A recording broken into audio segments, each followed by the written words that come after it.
Without further ado, please let me introduce Trish Kane. Hey guys, my name is Trish Kane. How is everybody doing today? Thank you for taking this off. I don't really like to work with a podium, and I'm going to try to stay put, even though I'm a walker on stage. I'm going to try to stay put because the camera's there, and I hope to help people that are virtual as well. I just want to say thank you so much to everybody that made this event happen. Let's give it up for them. Yep, I know how much work it takes to put one of these on. I did 2 events last year for Healerverse, and it's a lot. So thank you for everybody that's here, that flew in, that made this happen. My final sobriety and recovery date is November 17th, 2014. I've not found it necessary to drink or do any cocaine since. So I would say, in taking into account that the topic is inventory, I believe everything in recovery is an inventory, including every single step.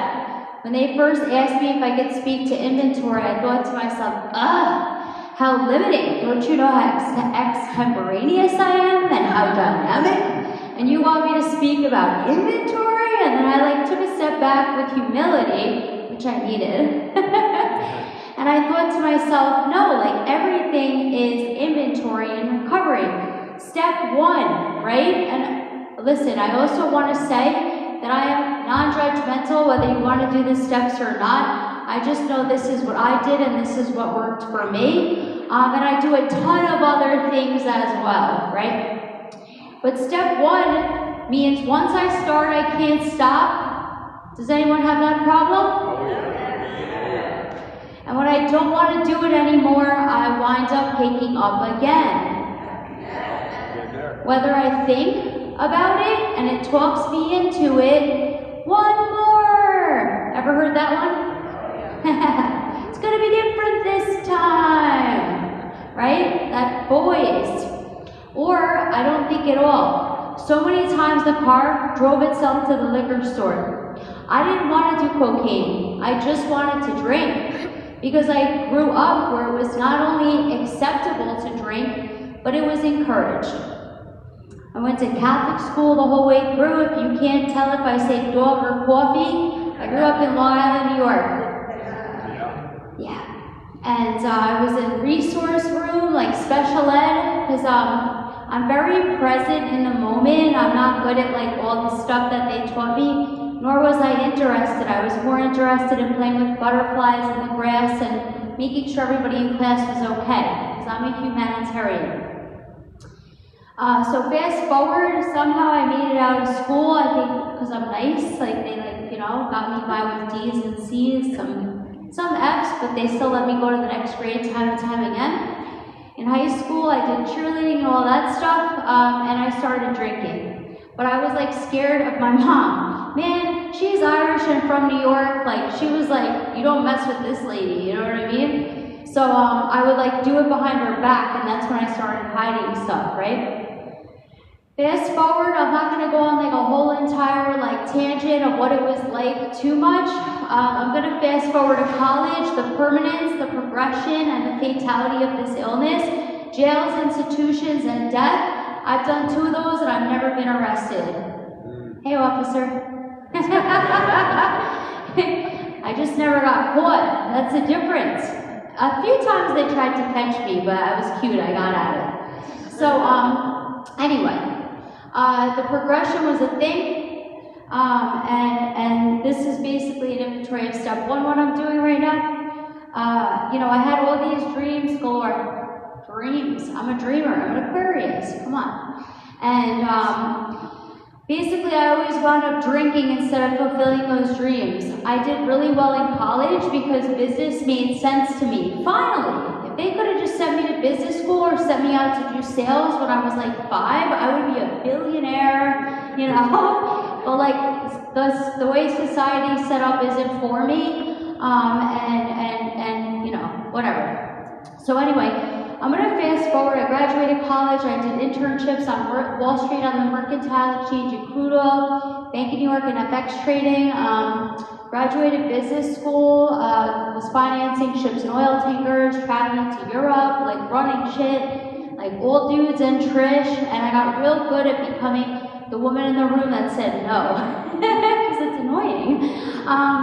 And I wound up, fast forward, getting a husband, basically taking a hostage, but we were like partners in crime. And on November 15th, 2014, I poured a glass of wine, 4:30 in the afternoon. It was a Saturday. I said, I'm just gonna start early, I'm gonna be home early, and I'm gonna be good by Monday. No problem. I was sitting in a board meeting a couple of days before, the day before, in a hospital that I was working at, and I was dead on Sunday. Found non-responsive, 86 degrees Fahrenheit. Newsflash, you're supposed to be 98.6. I was 86 degrees. I went through a tunnel to the other side. I came out of my body and I saw my feet and my legs. And I was in that tunnel for a while. There was 2 spirits there. They didn't look like spirits like in the movies, guys. And basically I didn't know that was my body. And when I looked up, it looked like this actually. What the heck? Okay, so anyway, pretend this is the end of the tunnel, right? We're here. Up there, like that, up there where the choir is, or whatever you call that. There was people up there celebrating Christmas. This looks like it. Wow, that's creepy. Not creepy, it's a little emotional, you know what I mean? Anyway, I went up there for a little bit and I was trying to talk to the people up there, but nobody was listening to me or responding to me. And then after that, I laid in a coma for 9 days on life support. First, they told my mom and my dad that I died. And then they said, you better get here, you know? Anyway, hey. 9 days in a coma, 2 strokes. I learned how to walk again, talk again, think again, everything. My eye didn't move back and forth. This whole side of my face was droopy. I was wrecked. Like, whoa, I did not look like this. I was 29 years old, you know? And basically, I had a spiritual life now. That's step 2, baby. Yeah, we're getting somewhere, right? All right, step 3. I went to the psych ward. That wasn't my first time there. They said, there's nothing wrong with you. Stop drinking. That's what they said. There's nothing wrong with you. Some of you guys might disagree. But, like, actually, yeah, like, I needed to get sober, right? Like a lot of us. Step 4. This was powerful, man. Oh, my goodness. All I got as far up was what I didn't like about people. I never looked at the other side of things.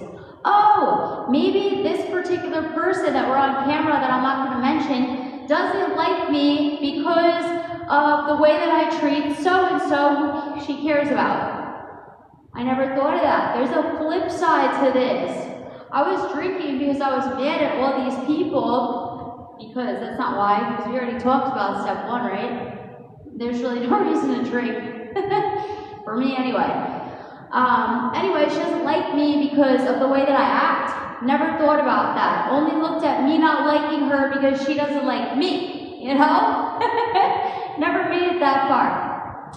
And one thing I only wrote down like 3 things, but this is kind of important. I wrote down it suggested that you take an inventory with somebody else in the beginning. Right? I don't care if it's your priest, Buddha, maybe not Allah. Your priest, a Buddha, how cute are the monks walking across the country? They're amazing. I don't care who you take it with. Go talk to somebody, right? If you're in a 12-step program, get a sponsor, right? That's what I did, and it worked for me. Anyway, in 5, I looked at it, and I started to see that I have these defects. I still have defects. Woo! They're wild. They're wild, man. But sometimes they're helpful because they help others to see what they don't want to do. Alright. Anyways, I'm identifying these, I'm looking at them, I'm going to try to act the opposite. Because the thing with inventory is like, we come in here and we need to change. I don't want to hide in the closet anymore. Me dying wasn't the worst day. That was a like cornerstone for a new life, a new beginning. I was miserable. Even if I was showing up and I wasn't drinking, I especially was miserable, you know? I just wanted to drink successfully that whole time, but that was no longer an option. In 8, I made a list of all persons I had harmed and became willing to make amends to them all. That doesn't mean go calling them on day 1. Sorry. Sorry, I did that too. And honestly, humbly, I don't say I'm sorry, I own what I did, and I still have to do this. And in year 2 and 3, it's a little harder than in the beginning when you're with your tail between your legs, and you're like, I'm owning my stuff, and they're like, just stay sober. Like, you know, like 2 and 3, it's like, damn, like I still have to work these things, you know? That could be a little bit tricky, especially when we start to run our lives again, instead of the creator, God, whatever you want to call it, right? I go back and forth, by the way. 11 years, 2 months, and however many weeks, I go back and forth. Sometimes it's me, sometimes it's God. Sometimes we're in alignment. And I call it God, but I also talk to spirits and angels, and you name it. That's how I roll. I don't know. It was honestly something that started happening prior to my near-death experience, but that escalated things. And it continues to grow. So 8 and 9, I made that list. I went to people, tail between legs, or humbly, or whatever, but I did it. 10, continued, right? Continue. That's how I got here. And also 11, this is something that's so important to me. And I think this makes or breaks a lot of people. Spirituality is not one size fits all. It's not. It's not. And it shouldn't be. Sorry, I know we're in a church. And I love Jesus. I got baptized in the Nile. Not the Nile, I went there too. That was so scary. Egypt, I was thinking about the pyramids, and I'm like, oh, pyramids, camels. Wasn't like that. I have blonde hair, blue eyes, dangerous. Sorry, Muhammad, what's his name? Muhammad! Anyway, no, he's not there. Just kidding. We're not a little lot. So anyway, yeah, in Israel, or whatever you want to call it. I'm not political in this sense, but I got baptized in the Jordan River. There we go. That's where I got baptized. But I grew up Catholic actually, so 12, continue to take personal inventory of where you're wrong. Nope. What's the 12th step? Yeah, I lost my track. Carry this message to whatever. Wait, how do I not know this, guys? wait, this is good. We get the audience to get involved. That's even better. Hey. Spiritual awakening. Having had a spiritual awakening, as a result of these steps, we carry this message to whatever, all the things, it's all the same, right? It's a spiritual disease. And practice these principles in all our affairs. And when we don't, we go back and we do all that again. I'll say this too, this is so important. Whenever I'm feeling some kind of way, I can go look at those steps and I can say to myself, ooh, I don't feel comfortable around people, places. Let me go find somebody to make amends to. And then that fixes that right away. It's so cool the way these things work. That's why they call it a spiritual program, right? Because there's like prayers, promises, and warnings throughout the steps. And they're all up in there. And you can see, like, if you're actually conscious, that's the word, right? Conscious, you can see how stuff moves through the universe. And you can see how certain things happen, and everything is such a pattern. It's science. Humans move in a specific manner. We all move the same. We're all the same. Cause and effect. It's always the same. That's my experience having watched humans. And no, I do not have a PhD in psychiatry, psychology, no, none of that.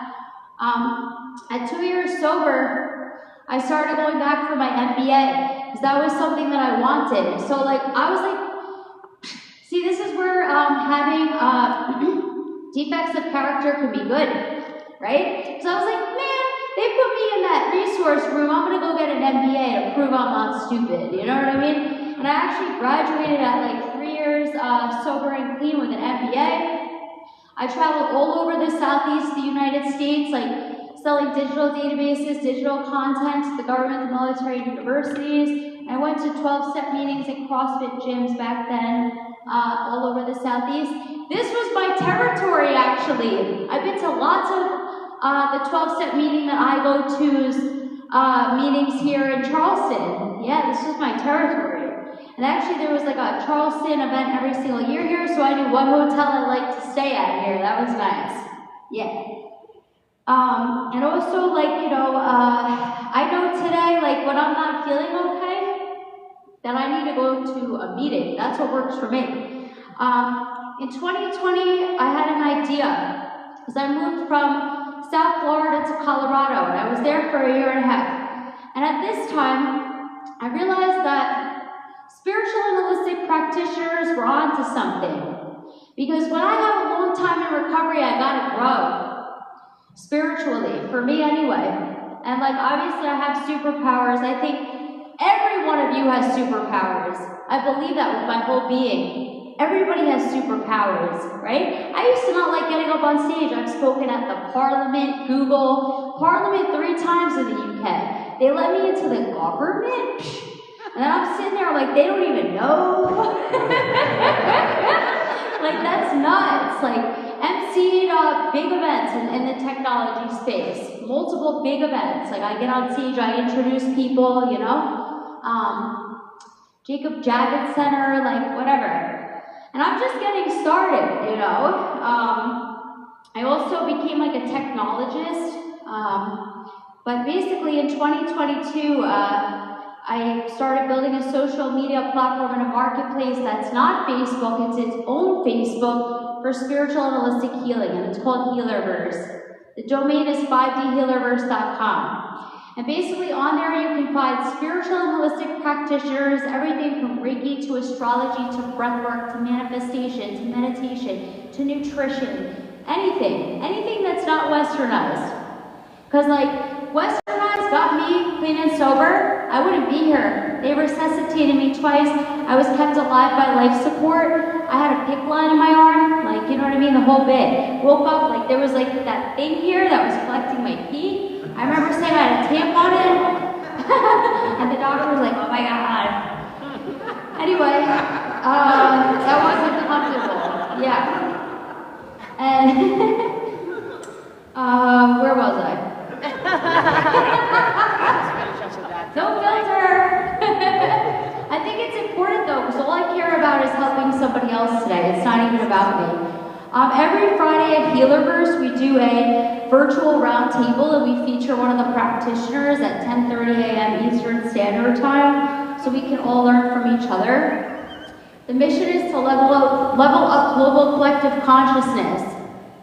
Because I feel that if people heal mind, body, and spirit, that a lot of the stuff that we're seeing in the world today is going to evaporate and dissolve. You know? And all I can hope for is that if we keep showing up like the people that we are today, sitting in this room right here, not the people that we were being, that the world will be a better place. Because the more good that we see, the more good that's created, right? If we're watching TV and it's all war, war, war, then what do you think is going to happen? We're going to create more of that, right? And if we're seeing love, people walking across the country to promote like mental health and addiction awareness, like, yeah. People like doing stuff with rehabs and inpatient detoxes. People like what you see here, Freedom Fest. And this is like recorded, it's gonna go on and on and on. You know, that's what's so cool. There are some powerful people here in this room right now. Yeah, everybody here is powerful. But it's like us coming together, there's a bigger purpose than what we're seeing, right? The small conversations that we're having right now, the relationships that we're building, are going to evolve into things that we can't even imagine yet. Because God doesn't make any mistakes. God, whatever you want to call it. I also want to just tell you guys that the reason I was found at 86 degrees Fahrenheit is because my mom had a feeling something happened to me. She had a feeling something happened to me and had a wellness check done on me. Like, I never was checked on. I would stay in the room for like days. Knock, knock, ready for dinner? No, not tonight. Miserable, man. Oh, like, is somebody gonna come through that door? Helicopters, you name it. If you know, you know. It's an awful place to be. And she had a wellness check done on me. And they did. They brought me back twice, you know. I don't think that everybody needs to go to the other side. I think one of the most important things that I can tell you, literally, if you're comparing yourself to me, I used to compare me to me too. You know what I mean? No, that will never happen to me. No, that's you, that's not me. I freaking died, guys, I don't know. There was no fentanyl in it. You know what I'm saying? None. It wasn't like that. I sent it. Everything I do, I go 150%. Like, I fly. And that's how I did, you know, drinking and other things too. Yeah. Thank God for caffeine and recovery, huh? Oh my gosh. So like, yeah, and even when I woke up, I remember my brother saying, I have no idea how you're here right now. And the doctor too, like, he's like, I can't believe I'm on the phone with you. And I'm shocked because I didn't have the same experience as everybody else. When I was in the 9-day coma, I was sleeping after I went to the other side. Everybody else had a very different experience than me, and I didn't realize that until years later. And then, oh wow, we didn't have the same experience at all. Mine wasn't fun either, I was pissed. I remember seeing the exit sign and I was plotting how I was gonna run out of there. Little unbeknownst to me, I couldn't walk because I had 2 strokes, literally. They showed me how to eat again, walk again, everything. Today, I'm gonna wrap this up because we have about 3 minutes left. Today my inventory goes like this. I just did these recaps on social media. I'm more of a LinkedIn and an Instagram girl, guys, but I swear I'll try to get into TikTok, but that might not even happen, to be honest with you. If you text me something, I might come on, put it that way. Or if you need me to come speak on something, I'll say yes. But anyway, the way that my inventory works today goes like this: full moon, new moon. Okay, that's how it works for me. I don't know, I felt called to that right away. And then also, like regularly I feel when I'm a jerk. I say, tail between legs sometimes, or sometimes, man, I know I'm gonna feel better when I do this. Da-da-da, I didn't like the way that I acted. That happens. And it's normal to actually just be a human, guys. So like, put down the baseball bat and pick up the feather. But I did this recap, of like the past year on social media, and after I looked at that recap, I was like, what did I do all year? Like, is this what I want to bring into the next year? And the answer was no. I want to go back into the trenches and pull people out like I used to. Like, that's what I want to do this year. And I'm not saying that because of where I am. Like, I mean that. I used to stay home on Christmas, New Year's, birthdays. I didn't care in case somebody needed me. You know, and then like I got important or something, and I'm not. I'm another bozo on the bus just like everybody else. And like my firm thing that I realized in doing that inventory with social media of all the stuff that I did in 2025 is like, I want to go back into the trenches. Like, my name is Trish Kane, I'm an alcoholic and I'm an addict. Let's go. Thank you.